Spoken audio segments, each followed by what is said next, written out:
हाय दोस्तों, कैसे हैं आप सभी। मैं डॉक्टर आनंद व्यास फिर से अपने यूट्यूब चैनल पर आप सभी का स्वागत कर रहा हूं। तो करीबन नेक्स्ट 20 मिनट्स के अंदर अपन एक्सपेरिमेंटल डिजाइन सीखने वाले हैं। एक बहुत ही इंपॉर्टेंट क्वेश्चन अपन कवर अप करने वाले हैं। इसके अलावा कॉज एंड इफेक्ट रिलेशनशिप सीखने वाले हैं और बीआरएम की सेकेंड यूनिट कंप्लीट करने वाले हैं। तो आप मेरे साथ बने हुए हैं। 2 पार्ट आपने अभी तक देख लिए होंगे ताकि तीसरा पार्ट आपको समझने में कोई दिक्कत ना आए। ऑलरेडी 2 पार्ट्स मैंने इसके अपलोड करे हैं। एक ही सीक्वेंस में वैसे मेरे को बनाना था, लेकिन मैं चाह रहा था कि इस बार थोड़ा सा इंटरेस्टिंग रहे। कुछ क्वेश्चंस, एक क्वेश्चन से दूसरे क्वेश्चन जाते समय अपन को थोड़ा माइंड रिफ्रेश रहे, इसलिए मैंने उसको थर्ड पार्ट के अंदर कंप्लीट करा। ठीक है, जल्दी अपन यूनिट 3 भी स्टार्ट कर देंगे। ठीक है, ये प्रोजेक्टिव टेक्निक ये फर्स्ट पार्ट में हमने देख ली है। डेप्थ इंटरव्यू, एक्सपीरियंस सर्वे, डिस्क्रिप्टिव रिसर्च के बारे में मैंने पूरा डिटेल के अंदर, डिस्क्रिप्टिव रिसर्च के बारे में डिटेल के अंदर सेकंड पार्ट में बताया है।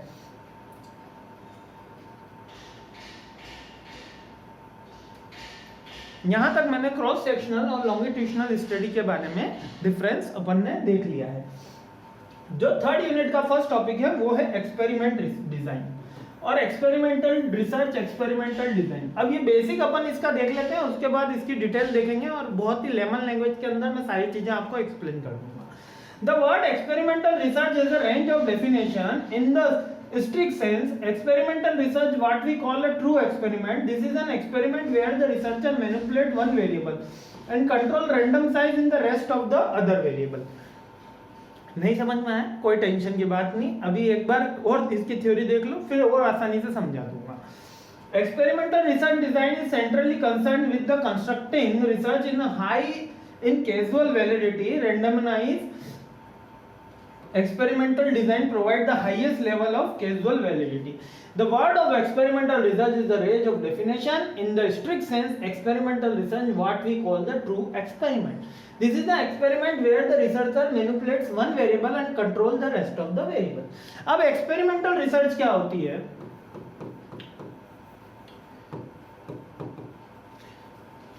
एक्सपेरिमेंटल रिसर्च क्या होती है, इतना सा हमको ध्यान रखना है। इसके अंदर भी कुछ ज्यादा इतना परेशान होने वाली बात नहीं है, नाम ही एक्सपेरिमेंटल है। इसके मतलब कि 2 तरीके के जो डेटा है हमारे पास, अभी थोड़ा सा ये छोड़ देते हैं, जो वेरिएबल है हमारे पास। ठीक है, अब वेरिएबल में भी एक बात अपने क्लियर कर लेना, एक होता है डिपेंडेंट और एक होता है इंडिपेंडेंट। मैं ऑलरेडी बता चुका हूं, थर्ड यूनिट का हिस्सा है, अभी तक आया नहीं है, लेकिन अपन को यहीं पे समझना जरूरी है, तभी अपन डिपेंडेंट समझ पाएंगे। तो ये क्या कह रहा है, ये कह रहा है कि जो डिपेंडेंट वेरिएबल होते हैं वो वेरिएबल होते हैं जो इंडिपेंडेंट के ऊपर डिपेंडेंट होते हैं, और इंडिपेंडेंट वेरिएबल वो होते हैं जो किसी पे स्वतंत्र रूप से रहते हैं।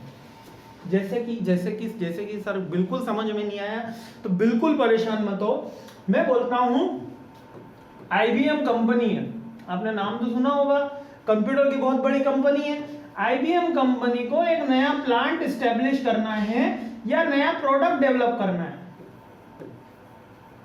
एक नया प्रोडक्ट डेवलप करना है। सपोज कि एक नया सॉफ्टवेयर लाना है या नया कोई आर्टिफिशियल इंटेलिजेंस का सॉफ्टवेयर लाना है, IBM कंपनी ये बनाना चाह रही है। तो that is the one problem, इसके ऊपर वो रिसर्च करना चाहती है। और कौन सी रिसर्च हो रही है यहाँ पर, एक्सपेरिमेंटल रिसर्च हो रही है।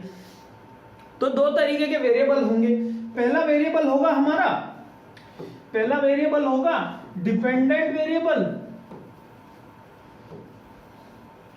और दूसरा इंडिपेंडेंट वेरिएबल। जो डिपेंडेंट वेरिएबल है इज लाइक प्रोडक्ट की कॉस्ट, प्लांट की कैपेसिटी, स्किल। पर्टिकुलर कोई प्रोडक्ट डेवलप करना है तो स्किल भी चाहिए होगी, कॉस्ट भी लगेगी, प्लांट की कैपेसिटी भी होनी चाहिए। ये particular IBM company software design कर रही है तो उसमें ये चीज देंगे। इंडिपेंडेंट वेरिएबल गवर्नमेंट की पॉलिसीज, कंपटीशन एडवांटेज या कॉम्पिटिटर पॉलिसीज या अदर एनवायरमेंटल फैक्टर। डिटेल में इसलिए नहीं लिख रहा हूं क्योंकि केवल अभी समझाने के ऊपर लिखा। गवर्नमेंट पॉलिसीज, कॉम्पिटिटर एडवांटेज या कॉम्पिटिटर पॉलिसीज या अदर एनवायरमेंटल फैक्टर्स। तो अब यहां पर एक बात समझो मेरे दोस्तों, ये जो डिपेंडेंट वेरिएबल हैं लाइक उस प्रोडक्ट की कॉस्ट, प्लांट, स्किल, ये डिपेंडेंट वेरिएबल हैं, यानी इनको चेंज करोगे तो आपका आउटपुट चेंज हो जाएगा, और ये किसी न किसी वेरिएबल के ऊपर डिपेंडेंट होते हैं।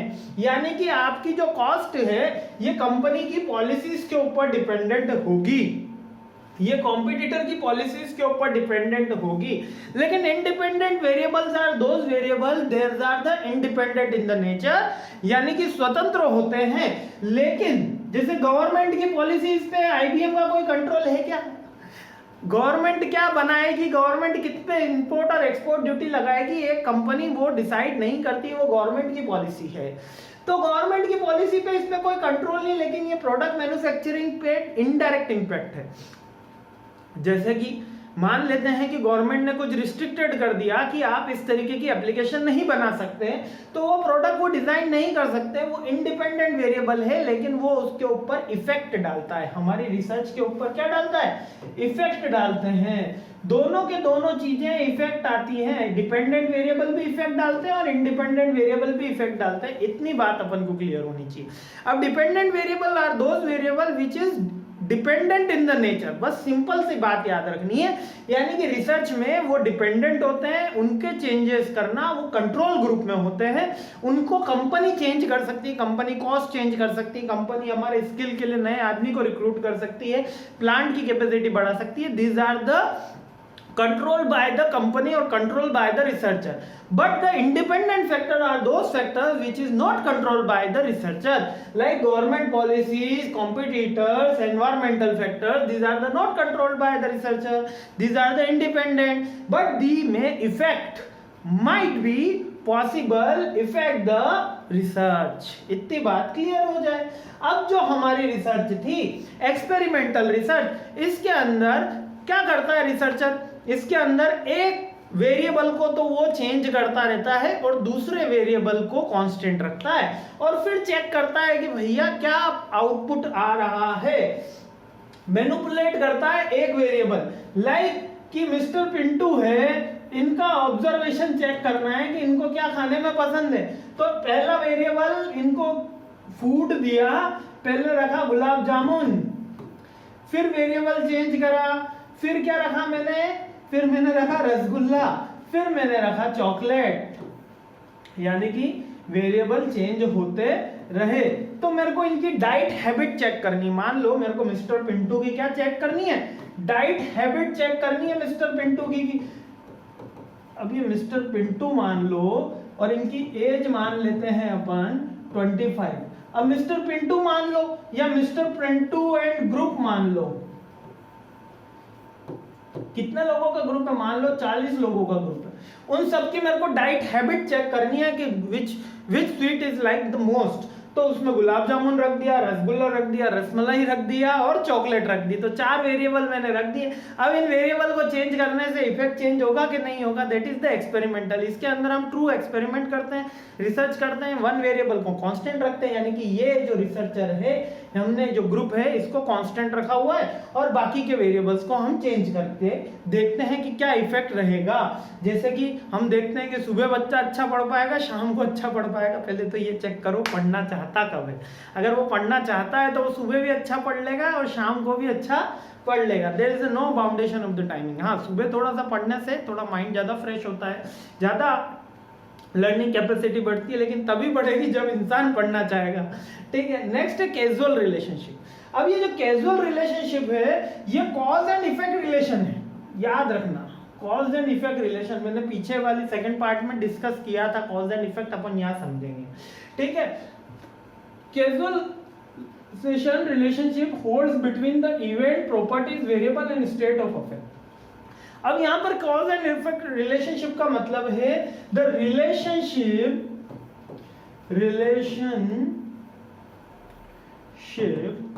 इन बिटवीन, किनके बीच में, वेरिएबल्स के बीच में।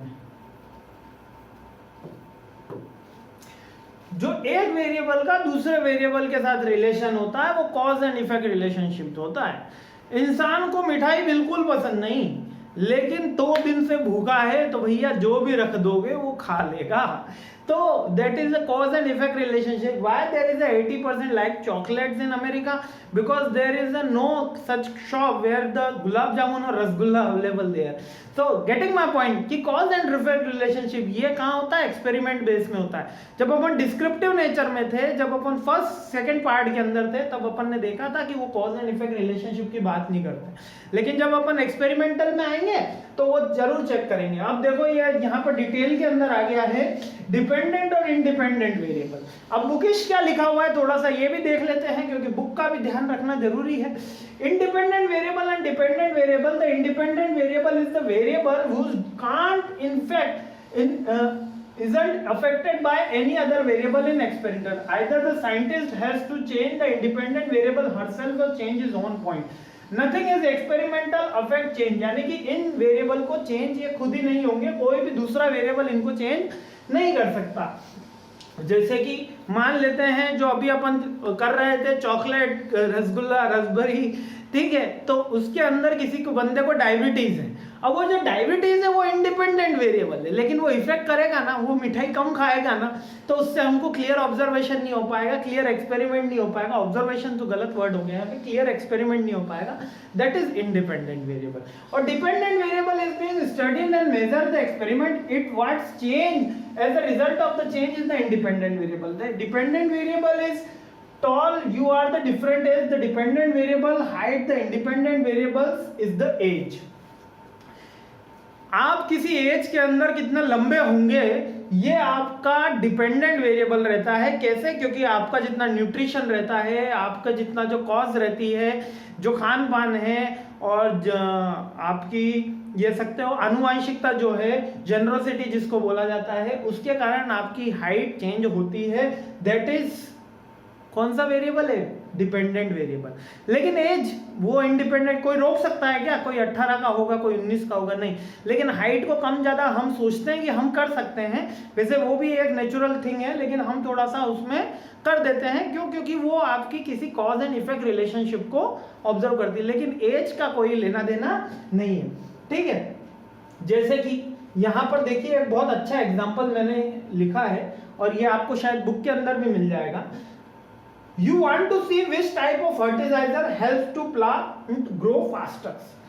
So you different plant and fertilize each plant, see how tall they grow। यानी कि मैंने बहुत सारे प्लांट्स लिए और चेक किया कि कौन सा फर्टिलाइजर है, उर्वरक है, जो प्लांट्स को जल्दी तेजी से उगा सकता है। तो उसमें मैंने क्या करा, हर प्लांट के अंदर अलग अलग फर्टिलाइजर डाला होगा। तो जो टाइप्स ऑफ फर्टिलाइजर है ये इंडिपेंडेंट वेरिएबल है, और डिपेंडेंट वेरिएबल कौन सा है? उसकी हाइट है, उस पर हम चेंज क्या हो रहा है? Independent variable. क्यों? क्योंकि जो फर्टिलाइजर काम करता है वो तो उसका नेचर है, लेकिन उसकी जो हाइट है वो हमारा ऑब्जर्वेशन पॉइंट है, वो हमारी डिपेंडेंट वेरिएबल के अंदर आएगा। इतनी सी छोटी सी बात है। यानी कि मैं एक रिसर्च कर रहा हूं जिसमें मैंने प्लांट लगाए, और प्लांट की जो हाइट है वो मेरे को चेक करनी है, तो वो डिपेंडेंट वेरिएबल रहेगा। क्यों डिपेंडेंट वेरिएबल रहेगा उसकी हाइट? क्योंकि वो डिपेंड करती है एक की दूसरे के ऊपर, यानी फर्टिलाइजर के ऊपर। डिपेंडेंट वेरिएबल किसके ऊपर डिपेंडेंट है? इंडिपेंडेंट वेरिएबल के ऊपर। मैंने बोला था ना, आपकी प्रोडक्ट किसके ऊपर डिपेंडेंट है? आपकी कॉस्ट किसके ऊपर डिपेंडेंट है? गवर्नमेंट पॉलिसीज के ऊपर। कॉस्ट बढ़ जाएगी अगर गवर्नमेंट पॉलिसीज ने इंपोर्ट बढ़ा दिया तो, टैक्स बढ़ा दिया तो, सॉरी समझ में आया? जबकि जो फर्टिलाइजर है वो चेंज होने की जरूरत नहीं होती, उसको केवल साइंटिस्ट ही बदल सकता है, ठीक है। तो ये इंडिपेंडेंट वेरिएबल हो गया। अब concomitant variable, this is the बस बेसिक वेरिएबल है। कोवेरिएंट वेरिएबल बोला जाता है इसको। Statical analysis we can not control and it focus of our analysis. The course of area we observe during, वैसे वेरिएबल जिनको हम सेंट्रली रिकॉग्नाइज करते हैं, को-फाउंडिंग करते हैं, इंटरेक्शन करते हैं। अच्छा, अदर टाइप्स ऑफ वेरिएबल, नया टॉपिक शुरू हो गया है, इसलिए यहां पर मैं लिख देता हूं नया टॉपिक, टाइप्स ऑफ वेरिएबल। लिखा हुआ नहीं है, नहीं शायद कोर्स में भी नहीं लिखा हुआ है अलग से, तो इसलिए यहाँ पर भी नहीं आया। तो देखिए टाइप्स ऑफ वेरिएबल के अंदर तो वैसे तो दो तरीके के हैं, डिपेंडेंट और इंडिपेंडेंट वेरिएबल, लेकिन कुछ और दे रखे हैं। लाइक इसके अंदर क्या रखा है, कोवेरिएट वेरिएबल। ये वेरिएबल क्या कह रहा है, ये इस तरीके के वेरिएबल होते हैं जो स्टैटिकल एनालाइज करते हैं, we can not control it with the focus of our analysis, जिसको हम कंट्रोल नहीं कर सकते। Like let's say the study of the compare of the map, ठीक है, तो इसको मैं बता देता हूं। कोवेरिएट और कॉनकमिटेड वेरिएबल, ठीक है, वापस से पढ़ लेता हूं। कोकमिटेंट वेरिएबल, सॉरी, कोकमिटेंट वेरिएबल और कोवेरिएट। कोवेरिएट के नाम से ही मैंने पढ़ा है, इसलिए शायद मेरे को इसका प्रोनाउंसिएशन में दिक्कत आ रही है। चलिए, इसको बहुत सिंपल से वेरिएबल है जिसको हम चेंज नहीं कर सकते। Like independent variable, not able to change, not able to change, इसको हम चेंज नहीं कर सकते।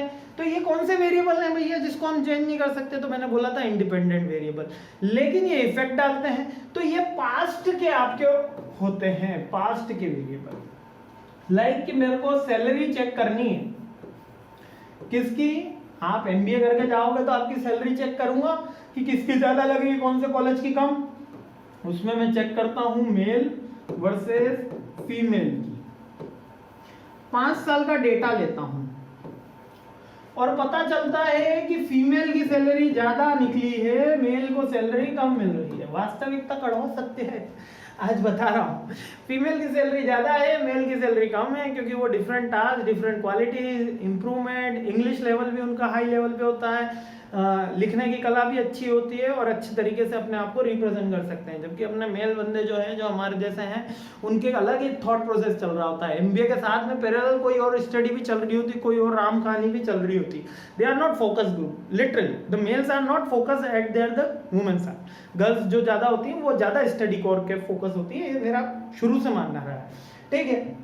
उनकी सैलरी भी ज्यादा है। अब तो इक्वालिटी की बात आ गई, पुराना जमाना था जब मेल्स को सैलरी ज्यादा मिलती थी, भले उनको कम आता हो, लेकिन अब तो इक्वालिटी आ गई। तो ठीक है, ये मैंने ऑब्जर्व किया, मेल को सैलरी कम मिल रही है, फीमेल को ज्यादा मिल रही है। ये एक रिसर्च हुई, एक्सपेरिमेंट हुआ, डिजाइन आई। लेकिन किसने कितने साल लगाए एमबीए कंप्लीट करने में, ये मैं नहीं चेंज कर सकता हूं। क्या मैं चेंज कर सकता हूं? किसी को 2 साल में कंप्लीट हो गया, किसी को 3 में हुआ, कोई भैया महानुभाव रहे तो उन्होंने 4 साल में एमबीए कंप्लीट करा। वो स्टडी का पार्ट नहीं है, लेकिन वो इफेक्ट डाल रहा है। That is covariate variable. Getting my point कि कोवेरिएट वेरिएबल क्या है? These are the not focus on the area but they may effect the study. These are the not focus area कि कौन कितने साल में कर रहा है, उसमें कोई फोकस एरिया में नहीं है, फोकस में नहीं है, लेकिन ये इफेक्ट जरूर डालेंगे। आगे बढ़ जाते हैं, आगे है हमारा, कहां गए, हाँ ये एक्स्ट्रानियस वेरिएबल। मेरे को लगता है मेरे को प्रोनाउंसिएशन पे काफी वर्क करने की जरूरत है। अब ये एक्सट्रानियस वेरिएबल क्या होते हैं? Extraneous variable is something that experimenter can not control which can have effect to overall outcome of the experiment, the main focus. अच्छा, कुछ टाइप्स दे रखे हैं। Extraneous variables are the similar as independent variable, यानी dependent के तो आपके course में नहीं दे रखे हैं, इंडिपेंडेंट में 2 दे रखे हैं, कोवेरिएट और एक्सट्रानियस। अब ये एक्सट्रानियस वेरिएबल क्या है? ये वो वेरिएबल हैं जिनको आप चेंज नहीं कर सकते, लेकिन ये डायरेक्टली इंपैक्ट डालते हैं। चेंज नहीं कर सकते लेकिन डायरेक्टली इंपैक्ट डालते हैं। लाइक कि मैं आपको बोलता हूं कि एक रिसर्चर की अलग स्किल होती है और दूसरे रिसर्चर की अलग स्किल होती है, हाँ या ना? यानी मेरी अगर रिसर्च करूंगा तो एक अलग तरीके से रिसर्च करूंगा, और मेरा दोस्त रिसर्च करेगा या मिस्टर पिंटू रिसर्च करेगा तो वो अलग तरीके से रिसर्च करेगा। तो हम दोनों की स्किल में चेंज आएगा। ये स्किल क्या चेंज हो सकती है? नहीं हो सकती। द टाइम ड्यूरेशन नहीं हो सकता। तो the experimental effect is like a extraneous effect, extraneous variable, ठीक है, एक्सट्रानियस। और पार्टिसिपेंट वेरिएबल्स, अब जो पार्टिसिपेंट है जिनके ऊपर मैं रिसर्च कर रहा हूं वो भी सिमिलर हो, क्योंकि हो सकता है अगर मैं 25 एज पे कंक्लूजन निकालता हूं एक डिकेड में, और अगले साल अगले डिकेड में मैं सेम 25 एज पे निकालने जाऊंगा, तो पार्टिसिपेंट्स चेंज हो जाएंगे। यानी कि मैं इंडिया में सेम 25 एज पे अगर रिसर्च कर रहा हूं और अमेरिका में एज पे रिसर्च कर रहा हूं 25 एज के ऊपर, तो चेंज हो सकता है, क्योंकि पार्टिसिपेंट्स भी चेंज करते हैं उनके answer with the changing of their respondent या सॉरी एग्जामिनर, कि अगर एग्जामिनर चेंज होगा तो आपका आंसर चेंज हो जाएगा। लाइक एक बच्चा है, एक ही थ्योरी का पेपर है, अगर वो बिजनेस स्टडीज का पेपर फर्स्ट ईयर में दे रहा है तो वो अलग ढंग से लिखेगा, सेकेंड ईयर में दे रहा है तो अलग ढंग से लिखेगा, 12th में उसने लिखा था तो अलग ढंग से लिखा था। क्यों? क्योंकि पार्टिसिपेंट चेंज हो गया, सेम क्वेश्चन का आंसर। ठीक है, अब सिचुएशनल वेरिएबल, कभी कभी क्या होता है कि सिचुएशन भी चेंज होती रहती है, जिसके कारण से हमारी जो रिसर्च है वो चेंज होता है, उसका आउटकम चेंज होता है। देन द डिमांड कैरेक्टरिस्टिक्स, मान लीजिए कि environmental factors, demand characteristics is like the environmental factors. अब इसको बहुत ही शॉर्ट के अंदर मैं फिर से समझा देता हूं, बहुत इजी है। एक्सट्रानियस फैक्टर, चलिए इसको एक बार भूलने का मैं पूरे अच्छे से मन से ट्राई करता हूं। एक्सट्रानियस फैक्टर, एक्सट्रानियस फैक्टर्स, ये वो फैक्टर्स हैं जो इफेक्ट करते हैं बट इंडिपेंडेंट इन नेचर होते हैं, मींस कि हम इनको कंट्रोल नहीं कर सकते, लेकिन ये इफेक्ट करते हैं और हमारे फोकस ग्रुप का हिस्सा ना भी हो लेकिन ये इफेक्ट करेंगे। Like environmental factors, like respondent nature, like experimental nature और सिचुएशनल एनालिसिस। सिंपल है ना, चारों याद हो गए। इससे पहले अपना कोवेरिएट वाला था, कोवेरिएट वाला वेरिएबल क्या था? कोवेरिएट वाला वेरिएबल पास्ट के ऐसे फैक्टर्स जो प्रेजेंट की स्टडी में फोकस ग्रुप में नहीं होते हुए भी इफेक्ट कर रहे हैं। ठीक है, आगे बढ़ जाते हैं। ठीक है, अब ट्रीटमेंट ग्रुप, ट्रीटमेंट ग्रुप तो बहुत सिंपल है, 1-2 नंबर में आने वाला क्वेश्चन है। 1 नंबर, अरे जिन ग्रुप का ट्रीटमेंट किया जाता है वो ट्रीटमेंट ग्रुप कहलाते हैं। इससे सिंपल आपने पूरा बीआरएम में कुछ नहीं। क्या क्या क्या क्या क्या सर, अभी कोरोना हुआ था, बहुत जनों को हुआ, बहुत जनों का नहीं हुआ, भगवान आपको कभी ना हो, आप स्वस्थ रहे, आपका पूरा परिवार स्वस्थ रहे, हम मेरे और मेरी टीम की तरफ से आपको बहुत मंगल कामना। लेकिन मेरे को कोरोना हुआ था, कोरोना की दवाई भी ली थी, कोरोना ठीक भी हो गया था। लेकिन कोरोना का जब हमको टीका लगा तो क्या डायरेक्ट लगा था? इसका एक्सपेरिमेंट किया गया था एक ग्रुप के ऊपर। उस ग्रुप के आउटकम चेक किए गए थे कि उनको कितना क्योर हो रहा है और क्या साइड इफेक्ट आ रहे हैं। जो कोवैक्सीन लगी, कोविशील्ड लगी, उसके बारे में बात करें तो जिस ग्रुप के ऊपर वो टेस्ट किया जाता है, द टेस्टिंग ग्रुप क्या कहलाता है? 2 तरीके के ग्रुप है, द ट्रीटमेंट ग्रुप जिसके ऊपर हम चेंज करके देखते हैं। जैसे कि 20 लोगों को पहले मैंने ये पर्टिकुलर वैक्सीन लगाई तो पता चला कि ये 20 में से 18 लोग सही हो गए और 2 को कुछ माइनर साइड इफेक्ट है। जो वो 18 लोग 20 लोगों के ऊपर मैंने वो वैक्सीन लगाई या जो कोई एक्सपेरिमेंट करा, that is called the treatment group. Clear है? सिंपल है ना, इससे सिंपल तो कुछ भी नहीं है। Control group, control group is कि जब हम किसी को एक पर्टिकुलर एनवायरनमेंट में रख देते हैं सारे वेरिएबल्स को, उसको कंट्रोल ग्रुप कहते हैं। The standard which is comprised the made in the experiment, many experimental design include in the control group, one और more experimental group. In fact the groups control group, ideally the control group, the experimental groups are the identical, every aspect of the experimental groups are the subject of treatment, the intervention believed in to have the effect of the outcome।